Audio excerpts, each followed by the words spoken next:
جی، جو تعلیم ہم لوگ تعلیمی اداروں میں باقاعدہ جا کر ایک ضابطے اور رسم کے مطابق حاصل کرتے ہیں، اسے رسمی تعلیم کہا جاتا ہے۔ رسمی تعلیم آج کل کے زمانے میں زیادہ تر اس کا جو مقصد ہوتا ہے وہ روزگار ہے، اور کچھ کم تر درجے میں ہمارے خاص کر نظام میں وہ کردار کو بھی ابتدائی شکل دینے کی کوشش کرتی ہے۔ انسان کی خوبصورتی یہ ہے، اور انسان شاید اس وجہ سے باقی سبھی انواع جو ہیں، جو باقی تمام مخلوقات ہیں ان سے ممیز ہے، کہ یہ مسلسل علم حاصل کرنے کی جستجو میں رہتا ہے۔ یہ اس کی فطری اور جبلی عمل ہے اس کے اندر، اور یہ جو عمل ہے یہ اصل میں رسمی تعلیم کے بعد بھی جاری رہتا ہے، اور ایک ذہین آدمی اور ایک واقعتاً باشعور شخص ساری عمر کچھ نہ کچھ سیکھتا رہتا ہے۔ اس چیز کو کہا جاتا ہے لائف لانگ لرننگ، زندگی بھر سیکھنے کا عمل جس کا جاری رہے۔ تو اس مختصر ویڈیو میں میں آپ کو لائف لانگ لرننگ کی جو بنیادی عادات ہیں انسانی دماغ میں جو ہونی چاہیے، ذہنی عادتیں، یا جن کی بنا پر کوئی شخص تعین ہوتا ہے کہ آیا وہ ایک لائف لانگ لرنر ہے یا نہیں ہے، تو ان کی ہم بات کرتے ہیں۔ سب سے پہلی چیز، ایسے شخص میں تجسس کا موجود ہونا ضروری ہے، جس کو انکویزٹیونیس انگلش میں کہا جاتا ہے۔ یعنی جو چیز اس کے سامنے آئے وہ اس کے سامنے بالکل ایک روبوٹ کے آنکھ کی طرح سامنے سے گزر نہ جائے، ایک مووی کی طرح آئی اور گزر کے چلی گئی۔ اس کے ذہن میں اس چیز کے متعلق ریلیشنل کویسچنز آنے چاہیے۔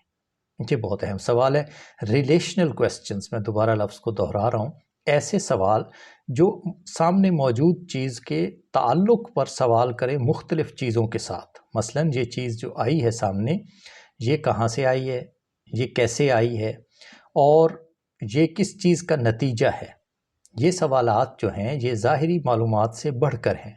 حتیٰ کہ اگر اخبار میں یا ٹیلی ویژن پر ایک خبر آتی ہے کہ جی فلاں نے فلاں کو سیاسی طور پر آج کل بہت چرچا ہے کہ کسی نے کسی کو ڈی نوٹیفائی کر دیا ہے، تو پہلا سوال یہ ہونا چاہیے کہ کیا اس کے پاس اس کا اصول کیا ہے، اس کا قانون کیا ہے۔ یہ جب سوال ہے کہ یہ قانون کیا ہے، اصول کیا ہے، یہ کیسے ہوا ہے، یہ چیز ریلیشنل سوال کویسچن ہے۔ ایک یہ ہے کہ آپ کے دماغ میں ساری معلومات تو اکٹھی ہوں، لیکن آپ کو ان کے پیچھے چھپی ہوئی وجوہات جن کی بنا پر کوئی واقعات ظاہر ہوتے ہیں، تو وہ اگر نہیں پتہ، آپ صرف واقعات کو یاد کیے پھر رہے ہیں اور وجوہات کا آپ کو نہیں پتہ، تو پھر آپ میں اور ایک مشین میں کم ہی فرق ہے، جو چیزوں کو ایک یو ایس بی میں جیسے ہر شے ریکارڈ ہو جاتی ہے، اس کو معلومات اس کے پاس ساری موجود ہوتی ہیں۔ وجوہات کا علم اصل میں انسانوں کو انسان بناتا ہے۔ تو پہلی چیز یہ ہے کہ متجسس دماغ ہونا چاہیے، زندہ دماغ ہو، متجسس ہو۔ دوسرا یہ ہے کہ ایسے شخص کی جو بنیادی معلومات ہیں وہ اس کے پاس موجود ہونی چاہیے، وہ معلومات جو انسانیت نے اپنے اب تک کے سفر میں ٹھوس واضح طور پر حاصل کر چکی ہے انسانیت، اور جن کے اوپر انسانی مزید علم کھڑا ہے۔ اور اس میں سب سے زیادہ جو معلومات ہیں وہ سائنس نے کیونکہ حاصل کی ہیں، تو سائنس کے متعلق جو بنیادی معلومات ہیں، میں ان میں سے چند ایک جلدی سے آپ کو نام لے سکتا ہوں۔ مثلاً ورلڈ جیوگرافی، دنیا بھر کا جو جغرافیہ ہے، گلوب ہے، اس کے متعلق اس کا علم بالکل مضبوط ہونا چاہیے۔ اسے تقریباً ذہن میں نقش ہونا چاہیے کہ کون سا علاقہ کدھر ہے اور کس جگہ پر ہونے کا کیا مطلب ہے، سردی کتنی ہوگی، گرمی کتنی ہوگی، اور مختلف ٹیرین کیا ہیں، کس طرف پہاڑیاں ہیں، پوری کلی گلوب کے اوپر۔ اور یاد رہے میں گلوب کی بات کر رہا ہوں۔ اس کے لیے بہتر ہوگا کہ آپ کے گھر میں بھی ایک گلوب ہونا چاہیے، اول عمر سے بچوں کو اس کی سمجھ ہونی چاہیے۔ پھر یہ ہے کہ تمام انسانی تاریخ جو ہے اس کی ایک مختلف ٹائم لائنز ڈیولپ کی گئی ہیں۔ وہ ٹائم لائن جو ہے وہ کوئی لمبی چوڑی تاریخ نہیں ہوتی، 3-4 صفحوں کے اندر وہ مختصراً ہر سال کے آگے اس کا اہم جو واقعہ ہے وہ لکھا ہوا ہوتا ہے۔ تو تمام بڑے واقعات جو ہیں جنہوں نے خاص کر انسانی جو تہذیبی سفر ہے انسانیت کا، اس کوئی مجموعی شکل کا تعین کیا ہے، تو وہ واقعات آپ کو یاد ہونے چاہیے۔ جیسے امریکہ کیسے ڈسکور ہوا، اور امریکہ کی بنیاد کے دریافت ہونے میں جو اہم چیز تھی وہ گن پاؤڈر کا استعمال تھا، اور اس کے ساتھ کمپس کا تھا۔ کمپس آپ کو پتہ ہے راستہ بتاتی ہے، کھلے سمندروں میں جب تک کمپس نہیں تھی تو ہم لمبا سفر نہیں کر سکتے تھے تو کوئی سوچ ہی نہیں سکتا تھا کہ یورپ سے نکل کر امریکہ تک ہم چلے جائیں گے اور وہاں جا کر ایک نیا بر اعظم دریافت کر لیں گے۔ یہ اسی وقت ممکن ہوا جب مثلا اسٹیم انجن آ گیا۔ اسٹیم انجن کی وجہ سے بھی انسانی جو تہذیب ہے وہ اس میں ایک بہت بڑی تبدیلی آئی۔ تو یہ سارے واقعات جو ہیں یعنی ہر واقعہ یاد کرنے کا نہیں ہوتا، وہ بڑے واقعات جنہوں نے انسانی تاریخ کو متعین کیا ہے ان کا آپ کو ایک عمومی خاکہ دماغ میں محفوظ ہونا چاہیے، اسے ٹائم لائن کہیں گے۔ بنیادی سائنسی حقائق جو ہیں وہ پتہ ہونا چاہیے، جیسے بیکٹیریا اور وائرس میں کیا فرق ہے، یہ جو کائنات ہے کب شروع ہوئی اور اس کا آغاز کا طریقہ کار کیا تھا، بگ بینگ تھیوری کیا ہے، یہ اب اس کے اندر کیا ہو رہا ہے، اور ہمیں کیا ابھی تک کے عقلی علم نے ہمیں کیا بتایا ہے کہ یہ کہاں تک پہنچے گی، کیا ہوگا۔ اسی طرح ایٹمز اور الیکٹرونز کے متعلق پتہ ہونا چاہیے۔ آج کی دنیا جو ہے وہ تقریباً لائٹ ہے تو الیکٹرونز اس کا مطلب آ رہے ہیں، اور الیکٹرونز اگر نہیں آ رہے تو لائٹ نہیں آ رہی، اور یہ میری ویڈیو آپ تک الیکٹرونز کے ذریعے پہنچ رہی ہے۔ یہ تو فاؤنڈیشنز کا نالج ہو گیا۔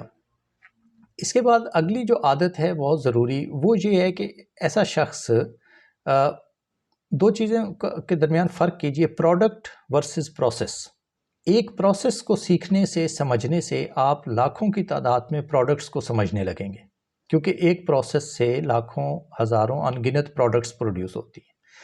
تو ایسا جو لائف لانگ لرنر ہے وہ ہمیشہ پروسیسز کی طرف جاتا ہے، وہ اس طریقہ کار، اس عمل کی طرف جاتا ہے جس کے نتیجے میں کوئی واقعہ ظہور ہوا ہے۔ یہ بات میں پہلے بھی کر چکا ہوں انکویسٹیونیس کے اندر۔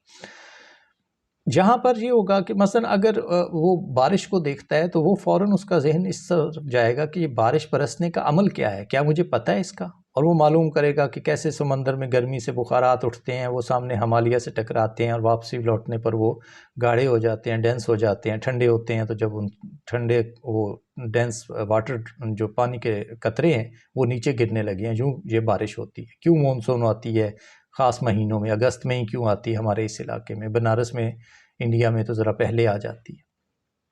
یہ پروسیس آپ کا ذہن ہمیشہ عمل کی طرف جانا چاہیے کہ وہ عمل کیا ہے جس سے یہ واقعہ یا یہ چیز ظاہر ہوئی ہے۔ ایک اور اہم چیز یہ ہے کہ ریفرنس کنسلٹ کرنے والا ہو۔ ریفرنس کنسلٹنس کا مطلب دیکھیے، ہم میں سے کوئی شخص پوری ڈکشنری یاد نہیں کر سکتا، پورا انسائکلوپیڈیا بھی یاد نہیں ہو سکتا، لیکن ایک اچھا جو انگریزی میں جس کا ایکسپریشن جس شخص کا ڈیولپ ہو جاتا ہے وہ تبھی ہوتا ہے جب وہ مستقل، جب بھی کوئی مشکل لفظ نظر آئے تو وہ فوراً جا کر ڈکشنری کو چیک کرتا ہے، اس سے کنسلٹ کرتا ہے، اور وہاں سے اپنے علم میں چھوٹی چھوٹی مسلسل درستگیاں کرتا رہتا ہے۔ نتیجتاً ایک دن وہ شخص جو ہے اس کا اظہار کی قوت چمک جاتی ہے۔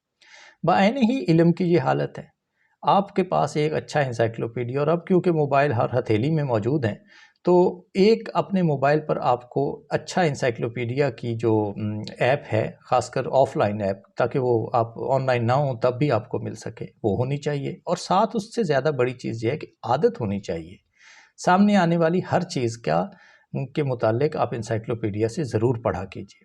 مثلا ویکیپیڈیا نے ایک اچھا کام یہ کیا کہ ان کا پہلا پیراگراف، اسے وہ کہتے ہیں ڈیٹیل پیراگراف، اس میں وہ مختصر خلاصہ بیان کرتے ہیں باقی سارے مضمون کا، تو کم از کم آپ کے ذہن میں وہ ہونا چاہیے۔ آخری اور اہم چیز یہ ہے کہ جو شخص لائف لانگ لرنر بننا چاہتا ہے اس کے اندر ریپیٹیشن کی عادت ہونی چاہیے۔ انسانی دماغ کی خاصیت ہے کہ وہ پہلی دفعہ پڑھے ہوئے کا 80% بھولتا ہے۔ آپ نے اپنے دماغ کو بار بار اس عمل سے گزارنا ہے حتیٰ کہ جہالت شکست کھا جائے اور علم حاوی آ جائے۔ جو باتیں میں نے کہی ہیں یہ تھوڑی سی دقیق ہو سکتی ہیں، ان کے سارے نوٹس میں نیچے ڈسکرپشن میں دے دوں گا، ان کو آپ دیکھ لیجئے۔ اس موضوع پر اور بھی باتیں، کافی بڑا موضوع ہے، ہوتی رہیں گی انشاءاللہ، اور ہم بات کریں گے۔ فی الحال کے لیے شکریہ۔